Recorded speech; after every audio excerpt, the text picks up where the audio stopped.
পটল খেয়ে বোর হয়ে যাচ্ছ, তাহলে এই রেসিপিটা বানালে সবাই আঙুল চেটে খাবে। পটলের গায়ে হালকা খোসা ছাড়িয়ে নিয়ে গ্রেটারে গ্রেট করে নেবো। ওইদিকে কড়াইতে তেল বসিয়ে দিয়ে ওর মধ্যে কালো জিরে আর হিং ফোড়ন দেবো।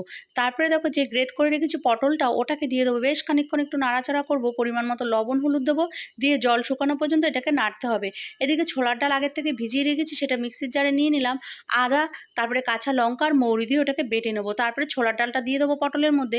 বেশ খানিকক্ষণ নাড়াচাড়া করার পর কড়াই থেকে যেই ছেড়ে আসবে, একটা থালার মধ্যে তেল ব্রাশ করে এটাকে সেট করে নিয়ে তারপরে এভাবে ধোকার মতো আমি এগুলোকে পিস পিস করে কেটে নেবো। তারপরে কড়াইতে তেল বসিয়ে এগুলোকে লালচে করে ভেজে নেবো। এদিকে একটা মশলা করে নেবো, আদা, কাঁচা পাকা লঙ্কা, তারপরে হচ্ছে টমেটো আর একসাথে বেটে নিয়েছি। তারপরে কড়াইতে তেলের মধ্যে জিরে, তেজপাতা, শুকনো লঙ্কা, গোটা গরম মশলা ফোড়ন দিলাম।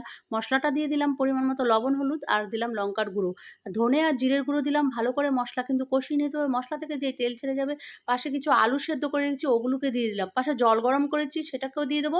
একটু মিষ্টি ফেলে দেবো। তারপরে ধোকার ডালনাগুলো দিয়ে দেবো। ভালো করে ফুটিয়ে নিয়ে ঘি গরম মশলা দিয়ে নামিয়ে